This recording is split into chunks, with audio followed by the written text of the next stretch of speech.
Salut à tous et salut à toutes, c'est Vizy Comics Co, c'est la première vidéo que je relance sur ce renouveau de nom.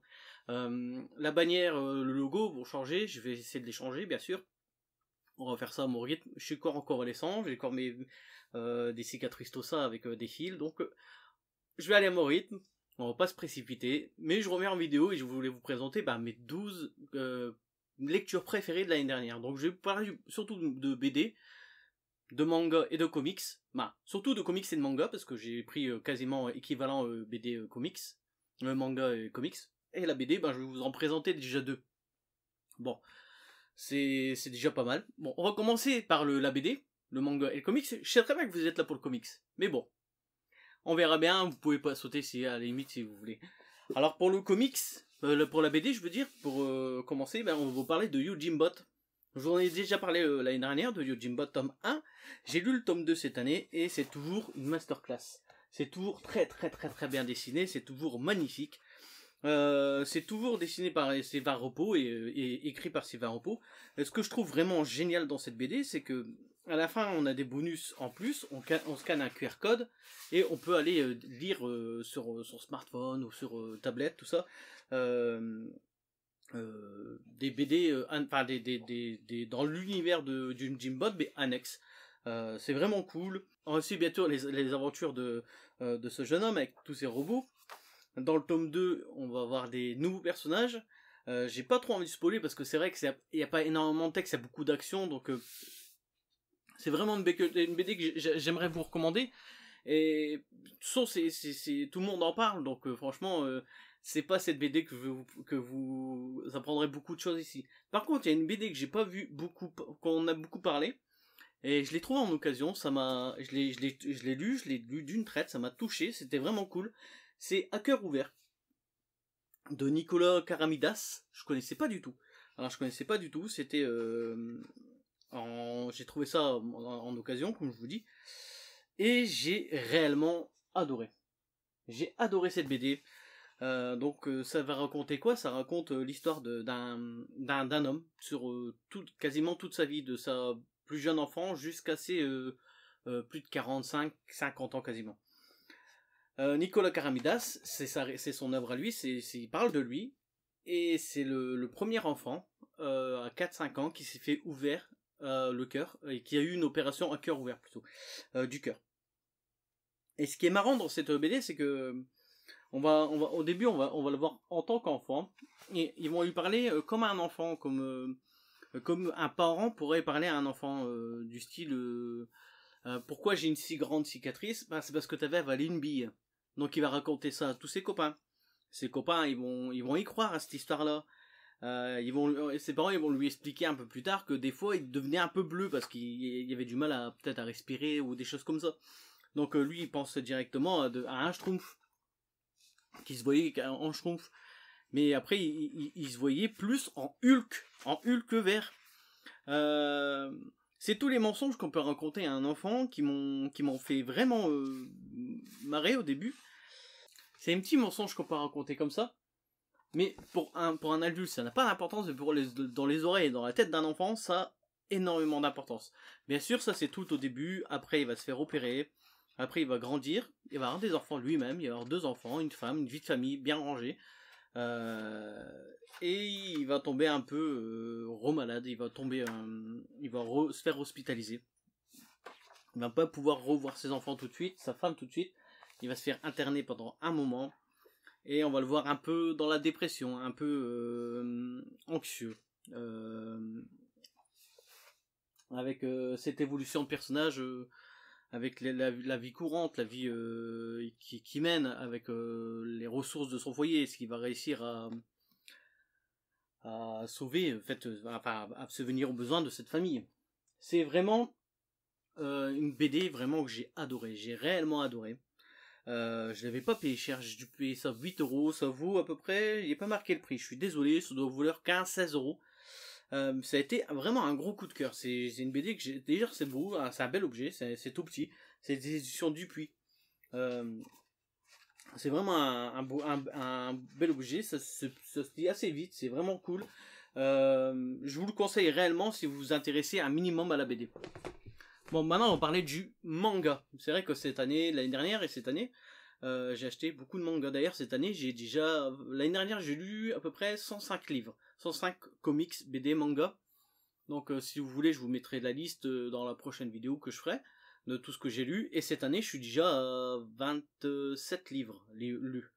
Je vais tenir des comptes comme ça toute l'année, comme ça, si dans le mois, on voit tout ce que j'ai pu lire. Si vous voulez une review, hop, je poste la photo en fin de vidéo, comme quoi, et je pourrais faire une vidéo sur ça. Alors pour le premier manga que je vais vous parler, j'aimerais vous parler de Rokodanishi Blues. L'anciennement ça s'appelait Rakai Blues. C'est sur des folios au Japon bien sûr, hein, vu que c'est des folios. Qui passe son temps à se battre, à se vanner, tout ça. Ça va être une guerre de clans entre plusieurs lycées. Et notre héros principal, il va s'intéresser à la boxe. Il est très très fort en fait, il est très très fort en baston. Il aime se battre, tout le monde le respecte, tout ça. Et dans son lycée, il y a un jeune qui va devenir champion du Japon ou champion du monde de boxe. Et il va vouloir un peu suivre ses traces. Il va vouloir un peu aller dans ce sens. C'est très très beau, franchement, c'est très très détaillé. C'est assez vieux. Hein. Ça doit être 90, fin 80, début 90. C'est assez vieux. Ça sera en 25 tomes. Pour l'instant, 4 tomes sont sortis. Le tome 5 sort ce mois-ci ou la fin du mois prochain, je pense. Janvier ou février. Et c'est vraiment très très cool. Franchement, c'est à chaque fois que j'en lis un, à chaque fois que j'en achète un, je le lis automatiquement. C'est vraiment très marrant. Il y a des trucs complètement débiles. À chaque fois, il va se battre, il va vouloir se battre avec tout le monde. Bon, ça c'est logique, mais à un moment donné, il va vouloir. On va lui dire si t'arrives pas à faire ton examen de sport, vu que toute l'année t'as séché tes cours, tu seras obligatoirement envoyé du lycée. Et il va dire ah merde, je vais faire comment pour par exemple pour arriver à faire ce 100 mètres ou ce 400 mètres, être premier, tu vas avoir la meilleure note. Il va dire il faut que j'arrête de fumer. L'examen se passe dans une semaine et tout le monde lui dit mais ça sert à rien en fait d'une semaine c'est si tu vas juste te frustrer avec la cigarette et tout ça et de toute façon t'auras pas assez de souffle et il dit non c'est bon il me reste une seule cigarette je la fume et c'est pour mon examen et au final il va se la scotcher sur lui et pendant son examen il voit qu'il galère un peu tout ça. Il va prendre sa cigarette, il va la fumer, puis comme un fou, il va recourir vite, comme si que la cigarette lui apportait ses pouvoirs, c'est un second souffle. C'est plein de petites scènes comme ça, assez marrantes, assez cool. C'est sur de la bagarre, c'est aussi sur de l'entraide entre amitiés et tout ça. C'est vraiment, vraiment génial, franchement, j'adore ça. C'est vraiment très cool, ça sort une fois tous les 2 mois ou tous les 3 mois. En tout cas, c'est 25 tomes, ça va nous paraître assez long, mais 16 € à chaque fois que j'en prends un, je m'amuse et j'aime vraiment ce que je lis. Le deuxième manga que je vais vous présenter, c'est la nouvelle édition de Ken le Survivant. C'est vrai que Crunchyroll, on en a parlé, moi j'en ai pas parlé, mais c'est vrai que ça se fait cartonner parce que c'est un peu cher. Ça c'est 15 ou 16 € pour un tome plus petit que, par exemple, Rokodanishi Blues, c'est plus petit. Hop, on va essayer de les mettre bien. Vous voyez que c'est plus petit, c'est moins large, c'est beaucoup moins épais aussi. C'est le même prix, mais qu'est-ce que je veux vous dire, il y a des comics qui sont plus chers et des éditions sont moins chères. Hein. Bon, Ken le Survivant, je pourrais vous faire l'affront de vous présenter Ken le Survivant. Quand même, tout le monde, je pense, connaît un peu Ken le Survivant, l'homme aux 7 points, aux 7 cicatrices, qui forme la grande ours et qui fait partie du Hokuto no Ken, du haut couteau de bison ou couteau de cuisine, comme on avait en France dans le Club Dorothée à l'époque. Là, j'ai lu les 3 premiers tomes, j'ai pas encore tout acheté, mais à chaque fois que je lis un tome, pareil, ça m'a accompagné à l'hôpital, ça. À chaque fois que je lis un tome, c'est vraiment très cool. C'est fin aussi 80-90. C'est vrai que je lis beaucoup de vieux mangas en ce moment, c'est vrai que, mais c'est tellement cool, tellement beau, le trait de Buronson, il est vraiment magnifique, quoi. C'est vrai que c'est vraiment très cool. Dans ce premier tome, bien sûr, il va apprendre que sa femme, Lynn, voilà, on le sait, mais bon. J'ai lu le tome 2, le tome 3, ils sont juste là d'ailleurs. Hop. Tome 2, tome 3, avec l'arrivée de Chou, tout ça. C'est vraiment, vraiment très cool. C'est vrai que 15-16 € ça peut faire cher. Moi je m'amuse et quand je l'ai dit, je suis absorbé. J'adore ça. Je trouve ça vraiment très cool. Et ça m'amuse, donc c'est vrai que ça peut faire un peu cher, mais bon, moi j'aime bien, j'adore. Le troisième manga que je vais vous présenter, on va partir un peu du coup de la baston pour vous présenter un peu de quelque chose un peu plus différent. C'est vrai que c'était en 6 tomes 12 tomes à la base, là ce sera en 6 tomes dans le moment si je me trompe pas. Sanctuary. Sanctuary, Sanctuary de Sho Fumimura. Donc Sanctuary, c'est sur de la politique, c'est surtout basé sur de la politique japonaise en plus, donc c'est assez compliqué à lire, c'est assez dur, ça se lit très très bien, c'est magnifique aussi, c'est très très très très beau. C'est aussi l'auteur qui a fait Queen Freeman, qui a fait Hit à l'époque, c'est vraiment très cool, donc c'est sur de la politique japonaise, donc ça peut être un peu compliqué de lire. En fait, on va suivre deux protagonistes. On a notre héros à nous qu'on va suivre le plus souvent, qui fait partie des Yakuza. Et son pote d'école, qui lui est devenu politicien. En fait, ils ont été à l'école tous les deux, et c'est au-dessus du lot, largement au-dessus du lot. Ils ont fait un pari, en fait, ils ont tiré à pile ou face. Qui arrivera à remettre le Japon, en fait, à réorganiser le Japon. Donc ils font ça réellement pour leur pays. Et il y en a un qui dit, ben en fait, on peut soit faire partie de la politique, ou soit être Yakuza et vraiment mettre tout ça en ordre et engranger cette politique. Et vraiment, on voit les deux parties de chaque côté. C'est vraiment très cool. Ils vont quand même s'entraider de temps en temps. On les voit pas souvent ensemble, et quand ils sont ensemble, ils arrivent à s'entraider, tout ça. Ils essaient quand même de rester un peu dans l'ombre. C'est vraiment très cool. C'est une lecture assez soutenue. C'est assez soutenu tout ça. Ça c'est chez Glénat. Ça coûte 14,95 €. C'est magnifique. Ce sera en 6 tomes. Pour l'instant j'ai 2 tomes. Le troisième tome sur la fin du mois. On va continuer sur du manga. Et c'est un manga aussi qui date un peu. Et que dire, parce que au début j'y croyais. Enfin, j'avais lu le premier tome. Et je me suis dit ouais, c'est cool. J'ai acheté le tome 1 et tome 2 parce qu'on m'avait prêté le premier tome, et au final j'accroche, j'adore Twinchi Sanctuary Boy, j'adore Naoki Urasawa, donc il a fait Billy Bat, il a fait Master Keaton, il a fait Pluto, Twinchi Sanctuary Boy, là récemment il est sorti une nouvelle série, donc Twinchi Sanctuary Boy normalement ça va être en 11 tomes, je sais pas si c'est 10 tomes ou 11 tomes plus Twinchi One Sanctuary Boy, mais c'est vraiment c'est vraiment génial, c'est à chaque fois que je vais lire à chaque fois que j'ouvre un Twinchi, je le lis d'une traite. C'est magnifique, c'est tellement cool, c'est tellement bien. Le trait de Urasawa, il est reconnaissable entre mille, ses nez, ses yeux. Enfin, les personnages sont très cool. Ça va partir. En fait, si vous connaissez pas, c'est une bande de jeunes qui, à l'époque, dans les années 70, 60, ouais, dans les années 70, 60, on va dire,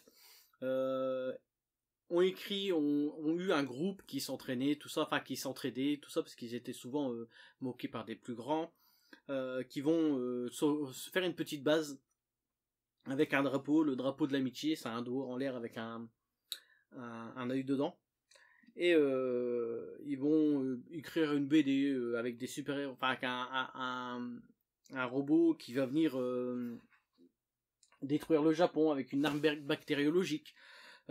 Tout ça, et bien sûr il y aura des gens qui vont sauver ce Japon, c'est tuer ce robot.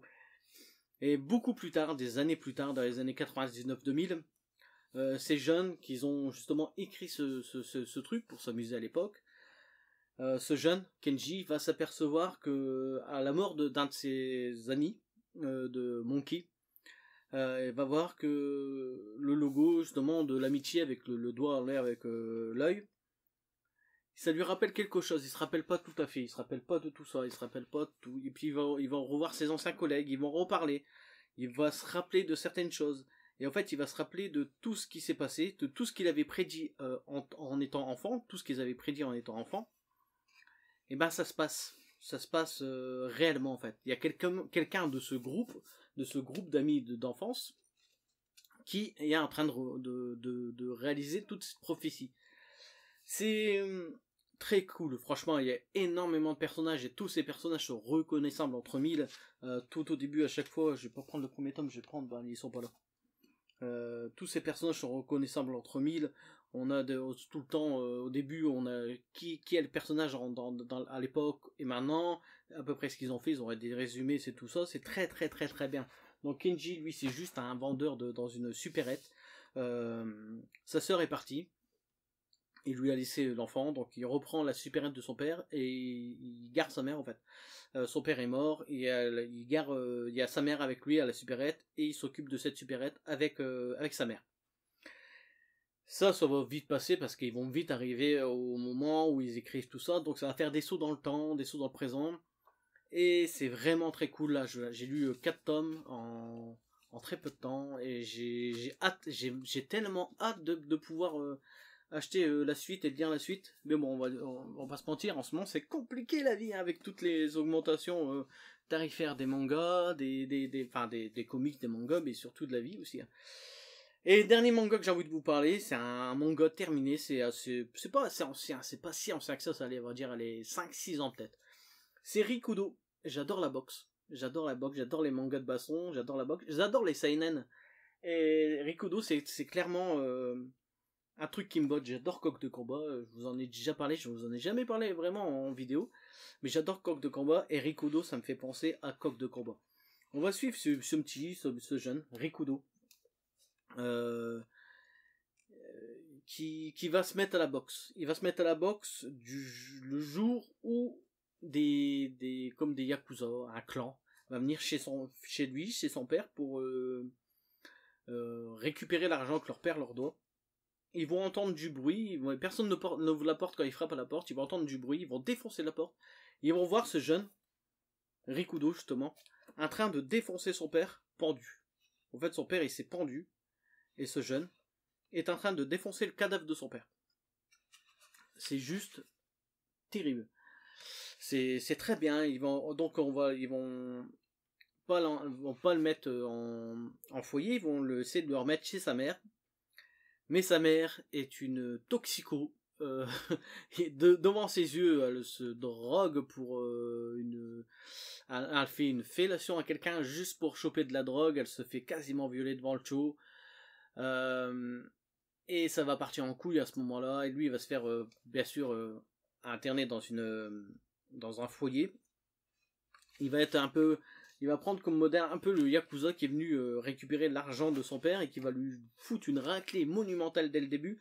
Il va lui falloir comment mettre des droites, mais il va se prendre les droites pour savoir comment les mettre. C'est violent, c'est vraiment c'est réellement violent en fait, réellement violent dans son propos, dans ses gestuels. Bien sûr, ce jeune homme n'est pas spécialement méchant en fait. Il n'est pas méchant comme pouvait être Ryo Narushima dans Coq de combat. Il est un peu réservé, tout ça, mais on va le mettre un peu à l'écart parce que ses parents sont morts, parce qu'on a su qu'il tapait le cadavre de son père. Donc ça va être une série basée complètement sur de la boxe.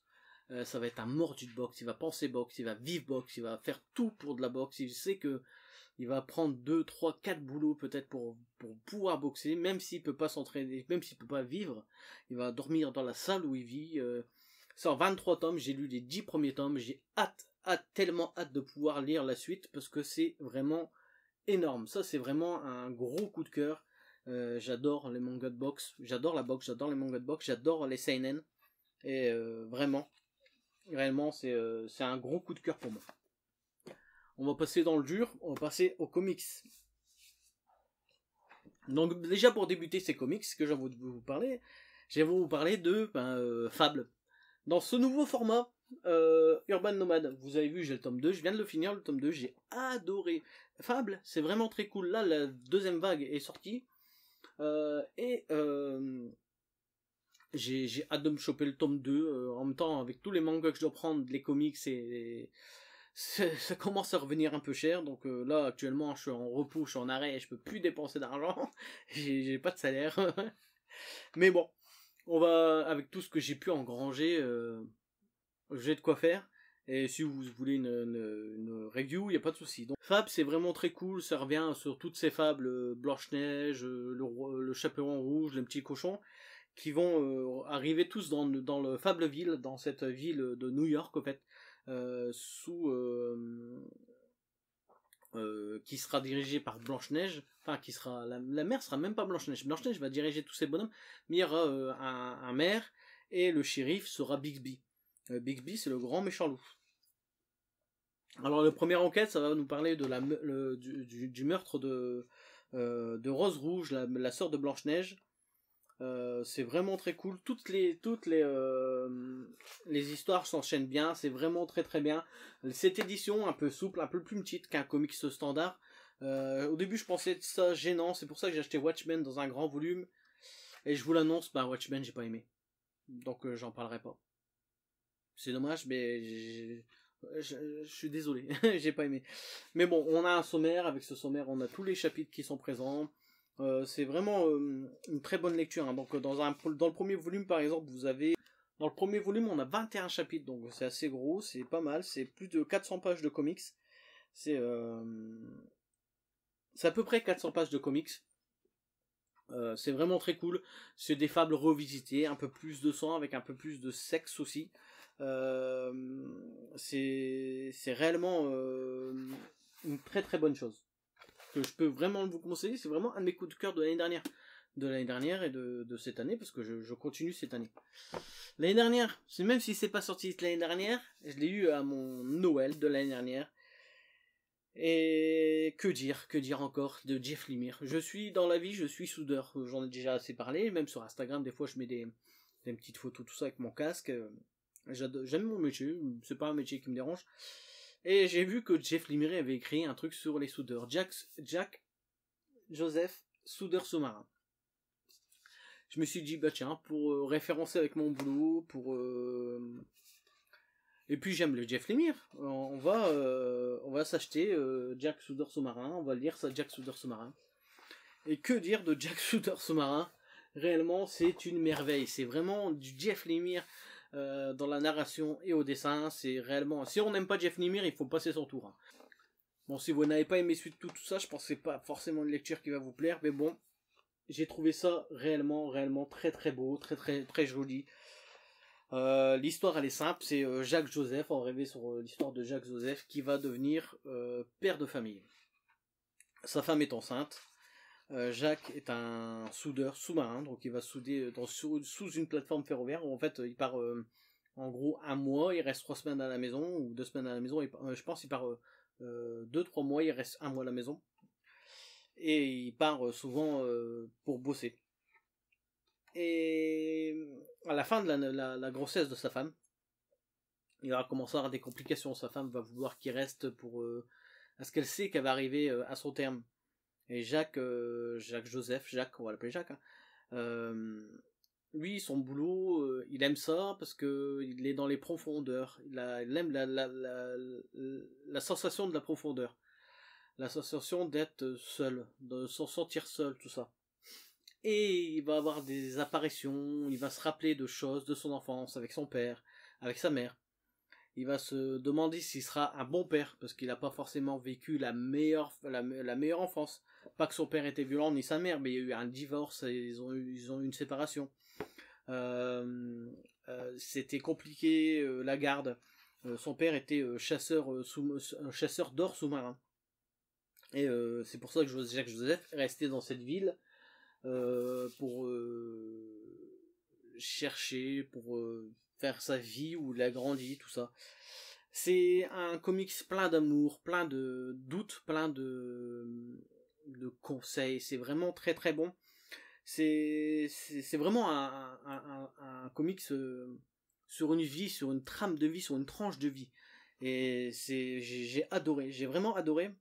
Parce qu'on n'essaie pas nous mettre des méchants ou des gentils, ou ce qui est bien ou mal. Parce qu'au début, on peut se dire, mais c'est bête, Jack, il s'en va, il laisse sa femme tout seul. Sa femme aussi peut se demander tout ça, mais sa femme, elle est vachement compréhensible. Et il n'y a pas de bien ou de mal, c'est comment on voit les choses et comment on a ressenti ces choses-là. J'ai adoré, vraiment, j'ai pas envie de vous spoiler plus que ça. Ça, c'est sorti chez... Futuropolis, pardon, c'est sorti chez Futuropolis, ça coûte 26 €. C'est une très très belle édition, c'est vraiment très cool, j'ai adoré Jacques Joseph, c'est une de mes lectures favorites de l'année dernière. D'ailleurs, c'est comme des très très bonnes lectures pour moi cette année. Que dire de cette prochaine lecture? J'aime pas... En fait, je pensais ne pas spécialement aimer les polars. Puis je voulais vous me lancer dans Ed Brubaker et Sean Phillips, parce qu'on en entend beaucoup parler, il y a beaucoup de sorties de Ed Brubaker et Sean Phillips. J'ai voulu me lancer, je me suis acheté le tome 1 de Criminal, et ça m'a mis une claque phénoménale. J'ai adoré Criminal, j'ai adoré, c'est vraiment très très cool. Donc c'est en 3 tomes, ça réunit 3 tomes. Delcourt nous fait des intégrales, ça coûte 40 € ça je pense. Ouais, 3 volumes, 40 €. Ça fait un peu moins cher que les volumes indépendamment, et c'est vraiment très très bien fait. T'as une postface, t'as les 3 volumes, on sait très bien quand on commence un volume, quand on finit un volume. Les volumes sont pas chapitrés, mais on sait quand on va commencer un volume, quand on finit un volume. T'as énormément de bonus, comme tout le temps chez Delcourt. Delcourt, c'est vraiment, je pense, je le dis souvent, mais dans l'industrie du comics en France, je pense que c'est les plus belles éditions, les plus beaux contenus sont chez Delcourt. Ils sont vraiment très très cool. Ils font beaucoup d'indépendants et c'est vraiment ce que je lis de plus en plus. J'aime énormément l'indépendant. Et donc Criminal, ça va parler quoi? Ça va parler d'une famille complète. En fait, on va pas voir tous les membres de cette famille, mais on va récupérer 3 récits de cette famille. Donc on va récupérer au début un militaire qui veut se venger de la mort de son frère, par exemple. Donc il va rentrer dans l'organisation de son frère pour savoir comment, pourquoi et surtout qui a tué son frère.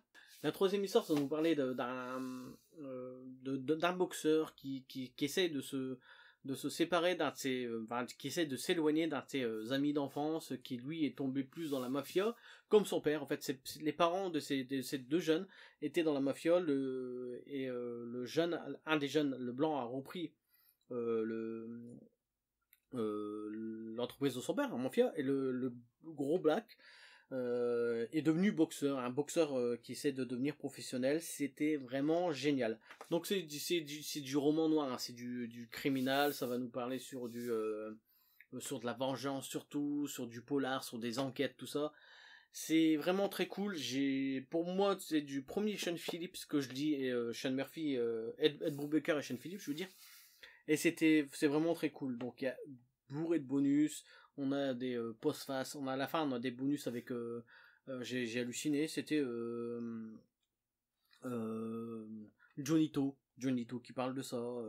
Johnny To, c'est un restaurant chinois ou japonais, je sais plus, chinois je pense. Et c'était vraiment vraiment cool. Franchement, c'est vraiment une de mes lectures préférées de l'année dernière. Bon, là on arrive à mon avant-dernière lecture. C'est quand de l'indépendant, et en fait il n'y a pas de super-héros dans mes comics. En plus, je vous rajouterai peut-être quelque chose, mais bon. L'année dernière, ce que j'ai aimé, j'ai écouté les conseils justement les 2 derniers tomes, ça va être les conseils d'un podcast de Discovery, Comics Discovery. Et j'ai adoré, et encore une fois, Delcourt, c'est Ed Gein, l'autopsie d'un tueur en série. Que dire, c'était vraiment très cool. Donc c'est déjà l'œuvre est belle, le livre en lui-même est très beau, les dessins à l'intérieur sont très très beaux, c'est très très très très beau, je trouve. J'adore ce style, j'adore ce dessin. D'ailleurs j'ai regardé il y a pas longtemps la série Jeffrey Dahmer et on parle de Ed Gein, et en même temps je disais à ma femme je l'ai embêté, mais bon. Ed Gein, ça va être l'autopsie d'un tueur, donc c'est un jeune, on va suivre Ed Gein, justement au début, enfant, avec tous ses problèmes d'enfant, qu'on le martyrise, tout ça, avec son père qui est pas forcément cool avec lui, avec ses frères qui sont pas forcément cool avec lui, avec sa mère qui est border avec lui, et qui va par la suite grandir, se mettre à tuer, à dépecer des gens, il va faire des abat-jours de gens, il va faire des masques de gens. C'est un récit de vie, c'est très cool, et c'est étonnant à la fois, parce que je vais pas dire j'arrive à comprendre Ed Gein, c'est pas logique, c'est un tueur, et tout ce qu'il a fait, tout ça c'est monstrueux, et je pense qu'il était un peu simplé, même je pense pas, c'est quasiment sûr, mais on peut enfin j'arrive à avoir de la peine, de l'empathie pour ce mec. J'ai réussi à avoir, et c'est ça qui est étonnant, c'est que dans un comics où on nous parle où un mec tue des gens, dépece des gens, tout ça, avoir de la peine pour ce genre de personne, j'aurais jamais cru ça. Et pourtant c'est étonnant et c'est vrai. J'ai adoré cette lecture, ça coûte 25 € chez Delcourt. Ça m'est pas tombé des mains, ça je l'ai lu d'une seule traite. C'est très très beau. Et pour vous parler du dernier comics que j'ai adoré, que j'ai vraiment aimé, tout ça, je l'ai pris en 2 lectures justement. J'ai eu 2 lectures dessus, c'est un pavé, c'est un gros pavé. Et c'est Cordu Delcourt. Donc on peut dire que j'aime Delcourt. C'est Monstre. Et encore un conseil de Tito Peinture. Tito Peinture l'a énormément aimé, et c'est sous ses conseils d'ailleurs que je l'ai acheté, même James, même toute l'équipe d'ailleurs. Comics Discovery, un très très bon podcast comics, ce que je vous conseille réellement. Très cool. Donc Monstre de Barry Windsor-Smith, l'homme qui avait fait Arme X par exemple, a mis quasiment 15 ou 16 ans pour écrire ça. Et c'est juste un chef-d'œuvre. C'est un chef-d'œuvre réellement. À la base, il n'avait pas proposé ça pour Marvel, pour du Hulk. Ça a été refusé. Et au final, je pense que c'est bien parce que c'est plus indépendant. Et je pense que s'il aurait été dans le Big Two, justement dans cette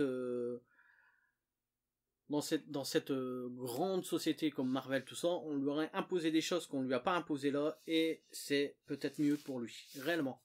C'est réellement magnifique. Donc ça va nous parler quoi, Monstre? Ça va nous parler d'un jeune militaire, un jeune qui est un peu maigrichon, qui est pas forcément agile, qui a pas forcément beaucoup d'études.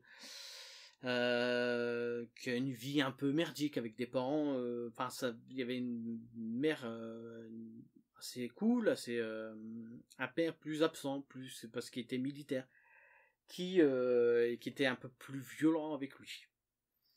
D'ailleurs, il y a un problème à l'œil. C'est pour ça qu'il va pas pouvoir entrer en tant que militaire, en carrière. Mais on va le sacrifier pour faire des expériences pendant la Seconde Guerre mondiale sur lui. Et il va devenir ce monstre. En fait, Monstre, ça va nous parler de plein de choses. Ça va nous parler de liaisons d'amour un peu défectueuses entre un mari et une femme. Ça va nous parler d'amour d'amour naissant, ça va nous parler de tragédie, parler d'horreur de guerre, ça va nous parler aussi de ce monstre. Est-ce que vraiment c'est lui le monstre par son aspect, ou est-ce que c'est pas ceux qui lui ont fait ça qui sont réellement des monstres?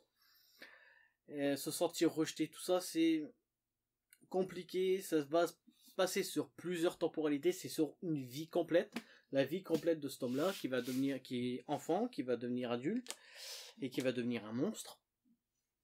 Et on va parler aussi beaucoup de sa famille, avant qu'il naisse même, après qu'il naisse. Les relations de ses parents, les relations de la famille de ses parents, c'est vraiment un comics. Je sais pas réellement vous le décrire, ce que j'ai pu ressentir sur ça. C'était ma meilleure lecture de cette année, on va dire de ces 2 dernières années, peut-être de ces 3 dernières années. C'est beau à crever, c'est touchant, c'est magnifique, c'est du comics indépendant dans toute sa splendeur, en fait, dans toute l'indépendance qu'on peut aimer dans un comics. C'est ce que j'aime, ce que je veux lire en comics, ce que je veux lire en BD, se retrouve là-dedans. J'aime bien de lire des trucs un peu tragiques, un peu dramatiques. Et là, en question de drame, on a beaucoup. On a beaucoup de drames, on a beaucoup d'horreurs déjà des horreurs de guerre, des horreurs sur le monstre, des horreurs de famille. C'est vraiment très beau. Et par-ci par-là, on va avoir des moments de douceur avec cet enfant, avec cette mère qui va rencontrer quelqu'un d'autre, un soldat, qui connaît, qui fait partie de l'organisation de son mari, enfin qui connaît et qui donne des nouvelles de son mari. Et on va voir une petite idylle, on va croire un petit peu à ces petites idylles. Et c'est déjà beaucoup de vous dire ça parce que il vaut mieux rien spoiler dans Monstre. Parce que tout Monstre, tout ce on peut lire dans Monstre, c'est réellement extraordinaire. C'est magnifique. C'est vraiment le gros coup de cœur de mon année dernière. Ça a été Monstre. Bien sûr, l'année dernière, il n'y a pas eu que ces comics-là. J'ai aussi lu l'omnibus Le Kinky, que j'ai adoré. J'ai réellement kiffé. J'avais fait des vidéos sur Layla Star que j'avais vraiment beaucoup aimé. J'ai Something Like the Children. J'ai lu les 4 tomes, c'est vraiment très très bien. J'ai pu lire aussi V pour Vendetta, que j'ai bien aimé par rapport à Watchmen, que je vous dis que j'avais pas aimé. J'ai lu beaucoup de choses, du Black Sad, des choses comme ça que j'aurais pu aussi mettre dans mon top, mais là j'ai voulu vraiment vous mettre ce que j'ai réellement le plus aimé. Je dis encore du Invincible, tout ça que j'ai réellement aimé. Cette vidéo est peut-être un peu longue, je sais pas réellement, donc dites-moi si vous voulez une review sur une chose que tout ça, ou sinon je reviendrai sur des lectures par semaine, par mois, ce que j'ai pu lire. De toute façon, je vais tenir note sur toutes les lectures de cette année. Donc la vidéo va s'arrêter ici, hein, bien sûr. C'est vrai qu'elle fait un peu longue, mais bon, pour le début, pour la première vidéo, je voulais vous faire partager une grosse, enfin, toutes mes lectures préférées. Peut-être les prochaines vidéos seront un peu moins longues, peut-être, je pense. Je vous dis à très bientôt et surtout amusez-vous bien sur toutes vos lectures en cours.